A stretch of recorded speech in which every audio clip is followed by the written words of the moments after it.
부기맨이라는 영화가 있습니다. 호러 장르에 속합니다. 사실 저도 직접 본 건 아닙니다. 저는 무서운 영화를 싫어합니다. 여러분에게 보시라고 권장하는 것도 아닙니다. 다만 그 줄거리 중에 흥미로운 내용이 있기 때문에 말씀을 드리는 것뿐입니다.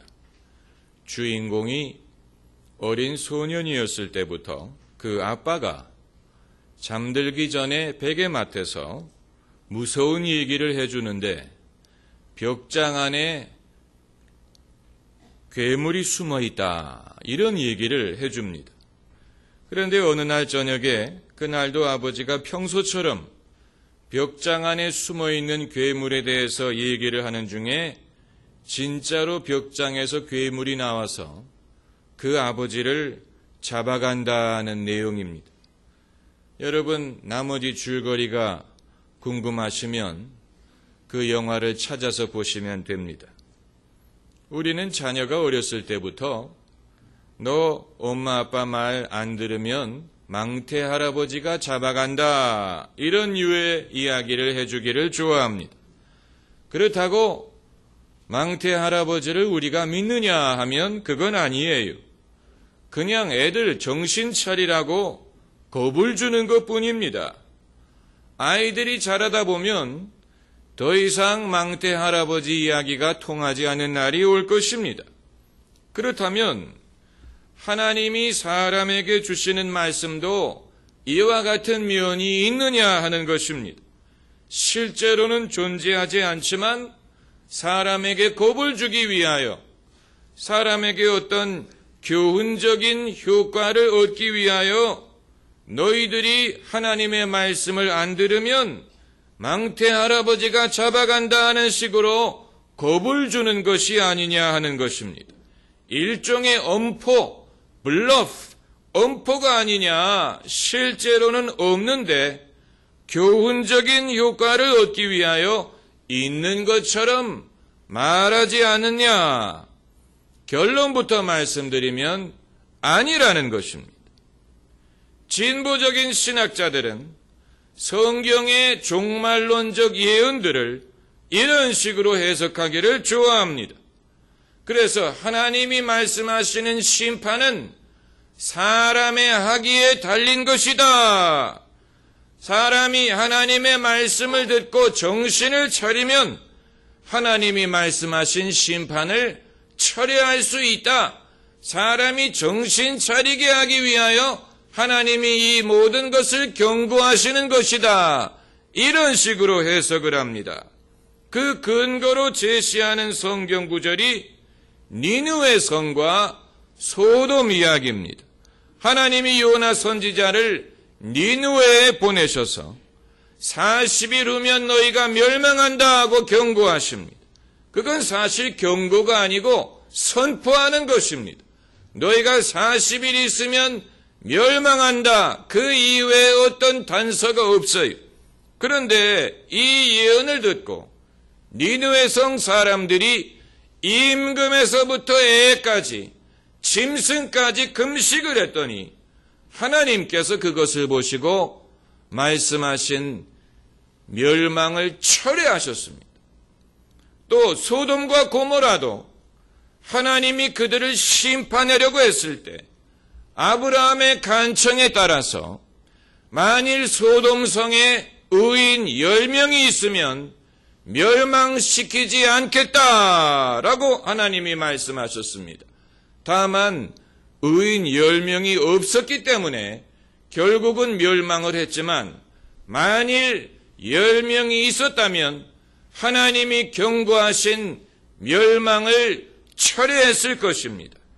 이와 같은 성경적인 근거를 가지고 진보적인 신학자들은 종말론적인 예언을 희석시키기를 좋아합니다.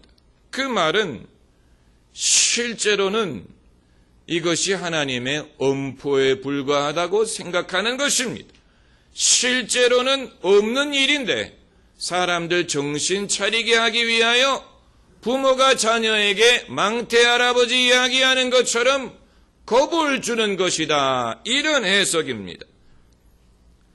그런데 여러분, 실제로 벽장에서 괴물이 나오면 정말로 놀라는 사람은 아이가 아니고 그 아버지가 될 것입니다.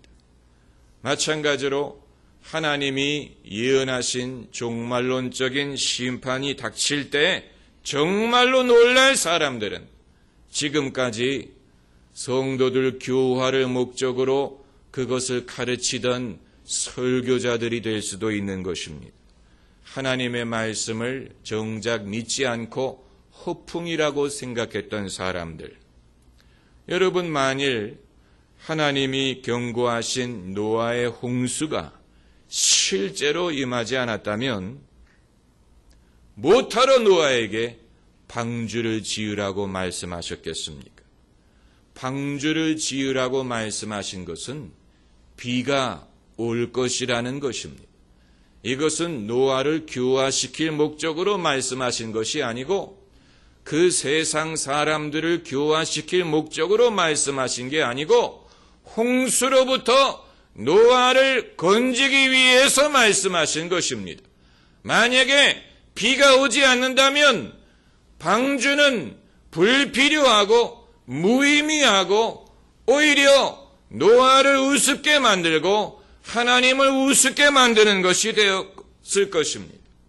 그리고 만약에 노아의 홍수 이야기가 비유적인 상징적인 이야기에 불과하다면 하나님이 무엇 때문에 구체적인 치수를 제시하셨겠습니까?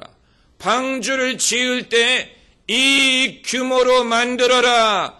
구체적인 치수와 규모와 자재와 모양을 하나님이 노아에게 명시하셨다는 것은 이 사건이 비유적이고 상징적인 스토리에 끝나는 것이 아니고 실제로 있었던 사건이라는 것을 보여주는 것입니다.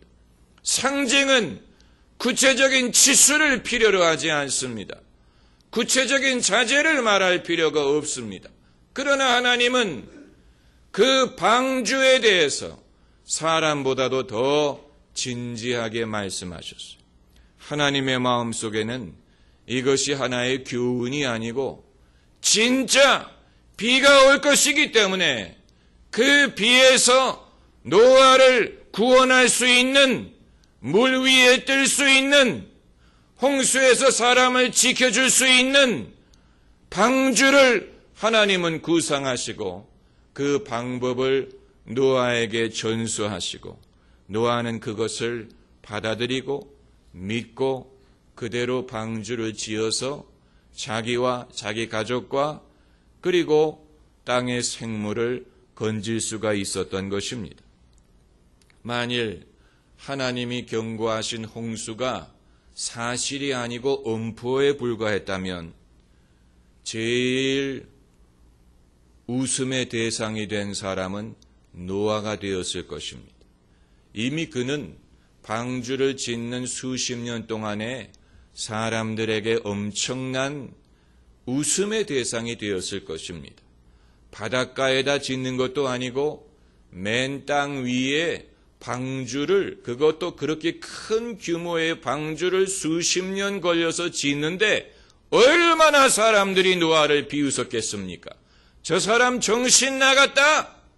저 사람 제정신이냐? 웃었을 것입니다. 만일 비가 오지 않는다면 노아는 제일 우스운 사람이 되었을 것이고 노아의 하나님도 비웃음의 대상이 되었을 것입니다. 이 에피소드를 통해서 만약에 비가 오지 않았다면 어떤 교훈도 없고 어떤 신앙적인 가치가 없는 무의미한 일이 되고 말았을 것입니다. 이것이 중요한 것입니다. 만약에 홍수가 오지 않는다면 이 사건을 통해서 우리가 배울 만한 것은 전혀 없어요.